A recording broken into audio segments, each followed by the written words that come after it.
بيحكي فيلم النهارده عن مايك وفيبي اللي كانوا عايشين حياتهم بالمخدرات وكانوا فاشلين قوي وعندهم سوبر ماركت عايشين منه وحاولوا ياخدوا اجازه ويسافروا مرات كتيره، بس مايك كان عنده رهاب من السفر، وكان مايك معروف في اسم الشرطه التابع ليهم وبيمسكوه على طول بمخدرات. وكان مايك ده عاوز يقدم خاتم لفيبي علشان يتجوزها ومستني الوقت المناسب بس ما كانش بيجي. ومايك كان بيرسم رسومات لقرد بيعمل مهمات وبيحكيها لفيبي. وكان في 2 عملاء في المخابرات الامريكيه بيتخانقوا مع بعض وكانوا بيتكلموا عن مايك انه عمليه فاشله، ويتس كان عاوز يتخلص من مايك وفيكتوريا بتحميه لانها مسؤوله عنه وهي اللي صنعته، بس يتس كان رئيسها. مايك جاب العاب ناريه من صاحبه اللي اسمه روز وعاوز يعمل مفاجاه لفيبي. ومايك قاعد في السوبر ماركت جات له العميله فيكتوريا وقالت له كلام مش مفهوم وسابته ومشيت بعد ما قالت له ان هو في خطر. شويه وشاف 2 عند عربيته وبيلعبوا فيها، ولما كلمهم دخلوا عليه وطلعوا اسلحتهم، وانتبه مايك وقتل واحد بمعلقه وخلص على التاني بالمسدس. لحظه واحده اتصل بفيبي وقال لها اللي حصل. طبعا هي جات له بسرعه وهي مش مصدقه، وجات الشرطه وخدتهم على الاسم. وعرف يتس ان فيكتوريا فعلت مايك زي الكمبيوتر يعني، وطلب وقف العميله فيكتوريا وبعت 2 من العناصر مركز الشرطه عشان يخلصوا على مايك. الرافعه والضاحك عشان بيضحك على طول يعني. بدا المفتش يحقق مع مايك اللي قال له انهم كانوا هيقتلوني وكنت بدافع عن نفسي، واتقطعت الكهرباء عن الاسم كله ورجعوا مايك القفص. وجات الرافعه دي وقعدت تقتل الضباط، ودخل الضاحك على القفص وضرب الضابط اللي مسك مايك وقعد يضحك في وشه. وفي الاخر اتغلب عليه مايك وقفلوا القفص عليه وجريوا بره الاسم. وجريت وراهم الرافعه ورمت قنبله مسكها مايك ورماها عليها تاني. ده عبيط ده ولا ايه؟ وراح قتلها ومشي. فيبي كانت عاوزه تسيب البلد كلها ومايك قال لها البلد دي احسن من غيرها، وانفجرت عربيته قدامهم. وركبوا عربيه فيبي وراحوا لروز صاحب مايك. وروز قال له جيت ليه؟ وفي مرض خطير منتشر هو مرض القرود. وفتح التلفزيون لقى صوره مايك وفيكتوريا، والخبر بيقول ان فيكتوريا هي سبب مرض القرود لانها عملت علاقه مع قرد. مسك روز مسدس وصوبه على مايك اللي خده منه بسهوله واداهوله تاني. وروز نزلهم البدروم وقفل عليهم. فيبي راحت تدور على مخرج وهجم رجاله المخابرات على بيت روز وقتلوا روز واصحابه، ودخلوا على مايك بعد ما دخلوا الاوضه بتاعته غاز. اتخلص منهم مايك وطلعته فيبي بسرعه عشان الغاز كان هيقتله، وبسرعه ادت له حقنه خدتها من عسكري مضاده للغاز ده. ولما فاق مايك سالها انت عرفت الغاز ده منين؟ قالت له انا مش عارفه ايه اللي حصل، انا المدربه بتاعتك من 5 سنين وانا من CIA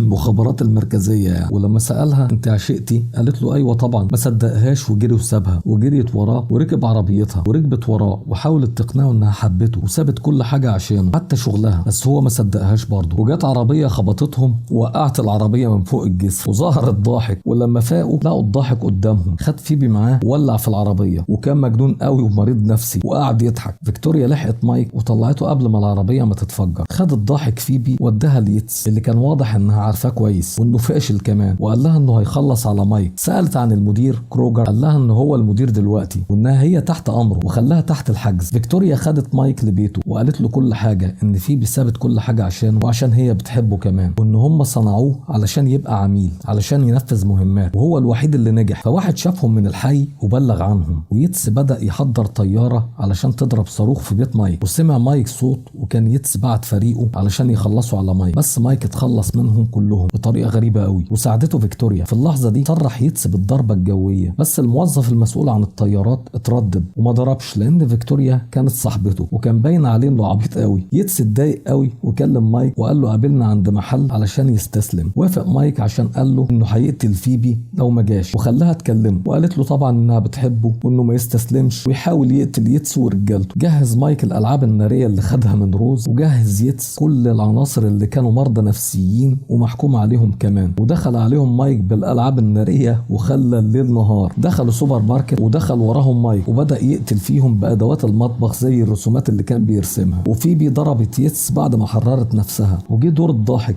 اللي ضربوا بعض هما الاثنين. وجت فيكتوريا وخنقت يتس بالحبل وكملت العمليه وكله وصل. واتغلب مايك على الضاحك ومسك المسدس وصوبه عليه. فبدا الضاحك يقول له انت احسن مني، مين قال لك تعمل كده؟ قال له مفيش حد. وفي الاخر مايك سابه وما رضيش يقتله. وفيبي راحت لمايك وطلعوا مع بعض والمخابرات كلها مستنياهم بره، ومايك قدم لها خاتم الجواز في اللحظه دي ولبسوا لها لما وافقت. راحوا صعقوهم بالكهرباء. وصل كروجر المدير بتاعهم وبدا يحاسبهم. حاولت تدافع عن نفسها فيكتوريا هي ويتس اللي كان واضح قدام المدير انه فاشل. فقتلوا كروجر وقالت له فيكتوريا ان العميل بتاعك جاهز، قصدها على مايك يعني. وبداوا يخلوه عميل ويدوا له مهمات كمان، ومعاه فيبي اللي بقت مراته. ولما راح اول مهمه بدا يقتل العصابات بطريقه القرد بتاعه. انتهى فيلم النهارده، اتمنى تكونوا استمتعتوا معانا. لو عجبك الفيديو اشترك في القناه واعمل لايك وفعل الجرس عشان تشوف كل جديد. ما تنساش تعمل شير للفيديو لاصحابك. معاكم ممدوح من تمنية فيلم.